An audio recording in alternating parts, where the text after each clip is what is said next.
Hello, everyone. Welcome back to Titan Talk. Today I'm here with Mr. Chapman, Vantroi Chapman. Mr. Chapman. Okay, today I'm going to ask you a couple questions. So tell us a little bit about your background. All right, so I'm a New Yorker, originally in New York. I moved over here to Houston about 6 years ago. I coached college ball 17 years, head coach for a semi-pro basketball team for 3. And in 2017, moved here 3 days before Hurricane Harvey, coached at Side Creek for 2 years, and I've been at Legacy School of Sports Sciences since. Okay, so what is your role here at Legacy? I am the art teacher. I also teach an on-ramps class, arts, entertainment, and technology, and I'm also the associate head coach for the national basketball team, boys team. If you don't mind me asking, what college did you attend? I started my post-secondary education at Western Illinois University. I was there for 2 years, and that ended up transferring back to a small Division III school in New York City called Herbert Lehman College. So what did you do there? I studied graphic design with a minor in African American studies and art history. I played basketball there. After my basketball career was over, my college basketball career was over, I had an opportunity to try to go overseas or coach at my alma mater. And I jumped at the opportunity of changing lives in my community. So I stayed as a coach. If there was another sport you could play besides basketball, what would you do? If there was another sport, I guess I would try to play baseball. That's what my father tried to get me to do. I'm half Puerto Rican, half Dominican, so I guess it's in my blood. But yeah, I'm a basketball player because streets of New York called me to play that sport.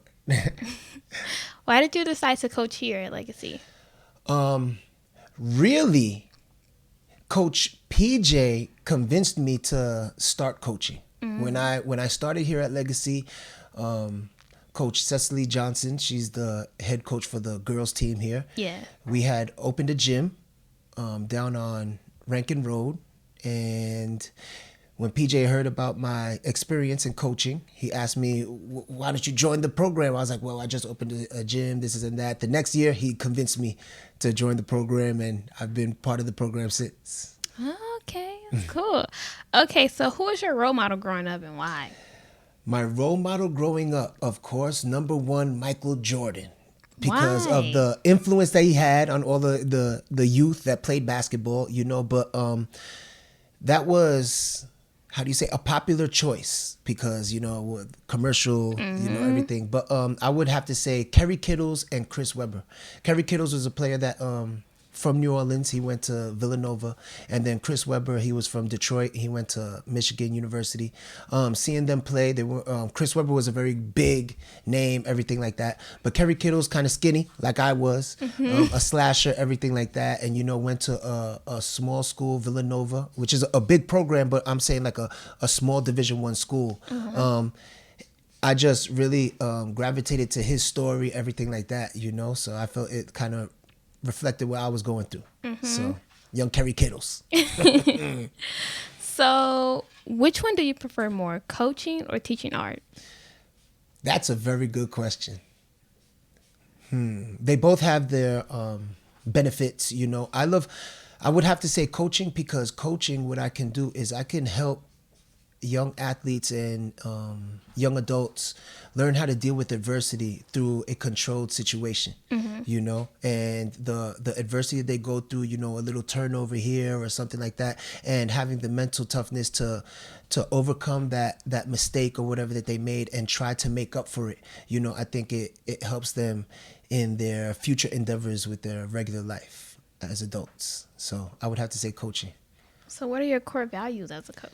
My core values, one is instilling, number one is caring for the kids, you know what I'm saying? And getting the athletes to become successful, contributing citizens of our community and our society, here in the United States or wherever it is. That's number one. But number two is to get them to understand, to care about themselves, care about each other, and that they represent more than themselves, and I'm not saying just the program that they're part of, but the people that they're part of, the community, the people that they live around, the people that look up to them, they I feel that us people have an obligation to give to our community and give to other people if we can. Okay. What is a life lesson that you tell your students when they graduate? Like when I had your class, what is a life lesson that you always, wanted us to walk out with and just know? Discipline yourself so no one has to discipline you. Self-discipline is very important, in any individual, and for me, I think what's lacking in a lot of kids have drive, a lot of kids have dreams and aspirations, but they're missing that core value, which is self-discipline, and a lot of the youth, especially the teenagers that we deal with nowadays, don't want us really giving them advice or telling them, oh, you're supposed to be doing this, supposed to be doing that. That's where self-discipline comes in.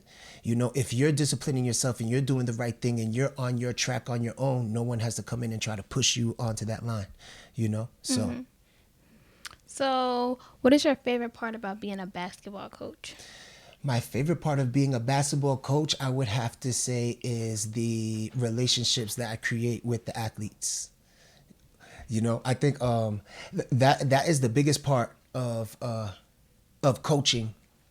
When the athletes see that you care about them, if it's just about the game, then what happens is they're not really locked in and bought into what you're doing. They see that you're kind of using them. But if you care about them, you love on them, you know what's going on with them, you recognize when their energy is off, their spirit is off, you're in tune with that type of stuff, then what happens is they know that you care about them and they give you your all. They give you their all. And then they learn how to do that in life. And that's the self-discipline I'm talking about and the drive. Mm-hmm. So growing up in New York, how was it? It was a beautiful thing. Of course, it was rough. I grew up in the Bronx in the 80s. So, you could do your research on that.